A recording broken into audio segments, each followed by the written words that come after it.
પછી કર્યા છે, પણ જેટલા સહન થતું હતું ત્યાં સુધી સહન કર્યું છે, પછી સહન થાય એવું નહોતું, એટલે જવાબ દેવો ખૂબ જરૂરી હતો અને એને જ દીધો છે.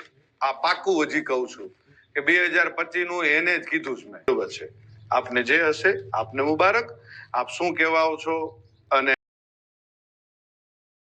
થયા પછી સોનલ માનો એને માન ન રાખ્યું, સમાધાનનું માન ન રાખ્યું. તો પહેલી વાત એક કઈ કરી દઉં કે 2 વર્ષની વાતને વીતી ગયા છે. 2 વર્ષમાં કે મારી આટલા વર્ષોની આ કારકિર્દીમાં તમે કોઈ દિવસ ક્યારેય પણ મને ક્યાંય જોયો કોઈ કલાકારને બીજાની સાથે વિવાદમાં કે કોઈ પણ જાતના બીજા વિવાદમાં મને જોયો કોઈ દિવસ ન બને. હું કોઈ વિવાદમાં ક્યારેય પણ પડવા વાળો માણસ જ નથી. હું આ બધી બાબતથી બહુ પર રહેવા વાળો માણસ છું. આ ભાઈ છે ને એને ખૂબ મારા ચાળા સમાધાન પછી કર્યા છે, પણ જેટલા સહન થતું હતું ત્યાં સુધી સહન કર્યું છે, પછી સહન થાય એવું નહોતું, એટલે જવાબ દેવો ખૂબ જરૂરી હતો અને એને જ દીધો છે. આ પાકું હજી કહું છું કે 2025 નું એને જ કીધું છે મેં. એમાં હજી હું કહું છું, રિપીટ કહું છું કે એને જ કીધું છે અને એને જે મજા આવે એને છૂટ છે. એને બહુ મોરાનો શોખ છે, તો એને છુપા એના એડ્રેસ રાખવા પડે છે, એને છુપી રીતે રહેવું પડે છે. હું જ્યાં રહું છું, જે જગ્યાએ રહું છું, જગ જાહેર રહું છું. અને બીજું હું 50 ના ટોળા લઈને નીકળવા વાળો માણસ નથી. હું એ બીકણ માણસ નથી. મારે કોઈ બોડીગાર્ડોને બધાને કોઈ કોન્ટ્રાક્ટ ઉપર રાખવા પડતા નથી. આપણે રાખવા પડે છે. આપણે 50 હો જણાને છેલ્લા કાર્યક્રમમાં આપણે 200 જણાને લઈને ગયા હતા, એ ખ્યાલ છે ને? એટલે એ બધું આપશ્રીને શોભે છે, આપશ્રીને કરવું કોઈ વાંધો નહીં. હું ને મારો ડ્રાઈવર વધીને કોઈ એકાદો ભાઈ કદાચ કોઈ ભેળો હોય તો અમે એટલા જોઈએ છીએ. ગમે ત્યારે મજા આવે ત્યારે મોસ્ટ વેલકમ છે. હું ઈશ્વરદાનનું લોહી છું ને મને મારા બાપનું લોહી છું એનું ગર્વ છે. આપને જે હશે આપને મુબારક. આપ શું કહેવાઓ છો અને ગુજરાતના મીડિયામાં આપ શું કહેવાઓ છો એ ખ્યાલ છે. એટલે રાખી સાવંત, હું આપને વધારે કાંઈ નહીં કહું. રહી વાત હું જુવાનિયાને બગાડું છું એવું આપશ્રીનું કેવું થાય છે, તો પહેલી વાત એ કરી દઉં કે દુનિયા આખીને ખબર છે કે હું દુનિયાને વ્યસન મુક્ત કરાવું છું. હું દુનિયાને સંસ્કારનો સારા કાર્યક્રમોની સારી વાતો કરું છું. આપશ્રી જેવું 302 307 આવું કરાવવાનું કોઈ કાર્ય મારું નથી. ક્યારેય પણ હું કોઈ અશ્લીલતા ઉપર ક્યારેય અશ્લીલ શબ્દ મારા સ્ટેજ ઉપરથી નથી આવ્યો. જે આપના સંસ્કાર મુજબ આપ ખૂબ સરસ રીતે જે આપના સંસ્કાર આપ દેખાડો છો એ મારું ક્યારેય હું કોઈ અશ્લીલ શબ્દ નથી બોલ્યો, કોઈ બેન દીકરી માટે ક્યારેય કોઈ હું ખરાબ વાત નથી કરી. આપને શોભે આપ કરો છો, આપને મુબારક. અને મોરાનો જ્યારે પણ શોખ હોય ત્યારે કોઈ પણ જાતનું મનમાં ન રહી જાય, મનમાં ન રાખતા. વેલકમ છે અને મોસ્ટ વેલકમ છે. મારે તમ તારે કોઈ બીજી આપની સાથે બીજી ચર્ચાઓ નથી કરવી, બીજી વાતો નથી કરવી. પણ મારા ચાહક મિત્રો, મારા બાપુના ચાહક મિત્રો, લાખો કરોડો ચાહક મિત્રોને માઠું લાગ્યું છે. અને આ માત્ર તમે મને એકને નથી કીધું, ચારણ સમાજને કીધું છે. તમે જે શબ્દ વાપર્યા છે મને મારી એક માટે નથી વાપર્યા, ચારણ સમાજ, આખા ચારણ સમાજને તમે સંબોધન કીધું છે. અને બીજું કે જે આપશ્રીના રોટલા ચાલે છે ને એ કોના થકી ચાલે છે ખ્યાલ છે ને? મારા પરિવારનું હું નથી કહેતો, ચારણો થકી ચાલે છે. અને જે આપ પાછળથી જે કઈ ચારણો માટે કોમેન્ટ કરો છો, જે કઈ કરો છો, માપે રહેજો. મજા આવશે.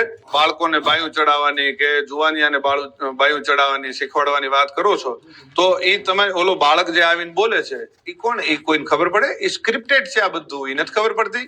એ બાળકને તમે સમજાવીને એક ભાઈ તમને આવીને કાનમાં કહી ગયો અને એ છોકરો આવીને તમને કે એલા ભાઈ આ બાળકને તમે જિંદગી નથી બગાડતા, અત્યારથી આ બધું શું શીખવાડો છો? ચકલા બાજ નહીં બન જાતા. આ શું છે? શું તમારા સંસ્કારો ખબર પડી જાય છે.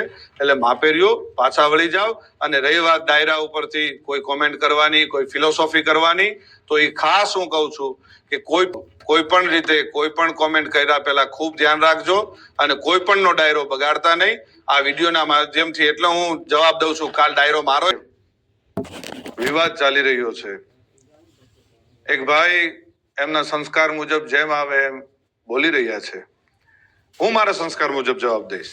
એના સંસ્કાર એના સ્ટેજ ઉપરથી એના અંગત જીવનથી બધા આપ વાકેફ છો. મારે આપ સૌને કઈ કહેવાની જરૂર નથી. પણ મારા જે સંસ્કાર છે એમને હું એ રીતે જવાબ દઈશ.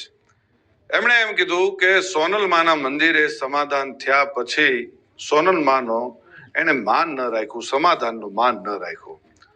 તો પહેલી વાત એક કઈ કરી દઉં કે 2 વર્ષ એ વાતને વીતી ગયા છે.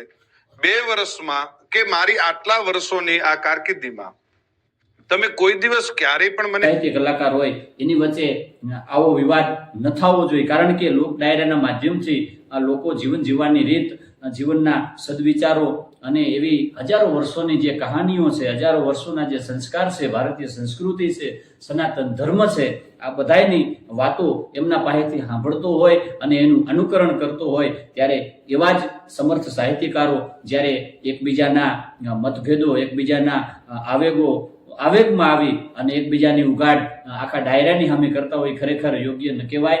કારણ કે લોક ડાયરામાં માણસ સાંભળવા માટે આવે છે, લોક સંસ્કૃતિની વાતો, મર્દાનગીની વાતો, એમ કહેવાય કે શૂરવીરોની, દાતારોની, દાનવીરોની વાતો સાંભળવા માટે આવતા હોય છે. તમારા જે મન દુઃખ હોય તમારે પર્સનલી રીતે સોલ્વ કરવા જોઈએ. એ પણ એક અયોગ્ય બાબત કહેવાય કે લોક ડાયરાના માધ્યમથી આજે આવા સમર્થ સાહિત્યકારો આમને સામને આવી જતા હોય છે. કારણ કે સાહિત્યકાર એ સમદર પેટો હોવો જોઈએ. કારણ કે દુનિયા છે, દુનિયા ગમે એમ બોલે તો એનો સ્વીકાર કરી એને પોતાનામાં સમાવી લેવાની એક ક્ષમતાવાળો કલાકાર હોવો જોઈએ. આમ આવેગમાં આવી અને આવા આકરા પ્રહારો એકબીજાની ઉપર ના કરવા જોઈએ.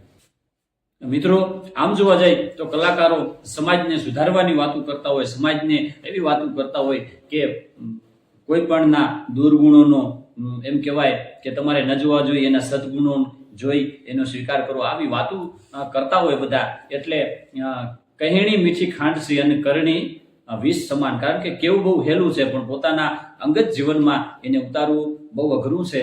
અને તમામે તમામ લોકસાહિત્ય જગતની સાથે જોડાયેલા, ભજનની દુનિયામાં, સંતવાણીના માહોલમાં જોડાયેલા બધાય કલાકારોને એક નમ્ર વિનંતી છે, ક્યારે પણ આવેગમાં આવી અને આવા સ્ટેટમેન્ટ ન આપવા જોઈએ. આવેગમાં આવી અને લોક ડાયરામાં પોતાના અંગત જે પ્રશ્નો હોય, પોતાની અંગત જે અદાવત હોય, પોતાની અંગત જે દુશ્મનાવટ હોય એની વાતો હજારો જન્મેદની સામે ન કરવી જોઈએ. કારણ કે એ યોગ્ય ન કહેવાય. એના અનુકરણ ઉપરથી તો સમાજના કેટલા બધા યુવાનો એક શીખ લેતા હોય અને એ જ કલાકાર જ્યારે સ્ટેજની ઉપર લાખોની જનસંખ્યાની સામે જ્યારે એકબીજાના દુર્ગુણોનો પ્રચાર કરતા હોય ત્યારે દુનિયા, આખા જગતને બહુ એમ કહેવાય કે આશ્ચર્યચકિત લાગતું હોય છે.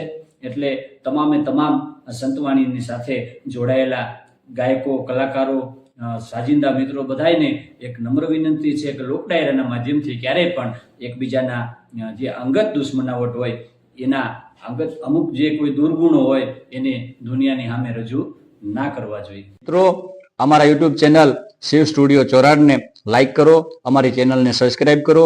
ફેસબુકમાં અમારું પેજ અને ઇન્સ્ટાગ્રામમાં પણ અમારું પેજ છે, જેની લિંક નીચે આપેલી છે. એને ફોલો કરી એમાં કોમેન્ટ અને એને શેર કરવા.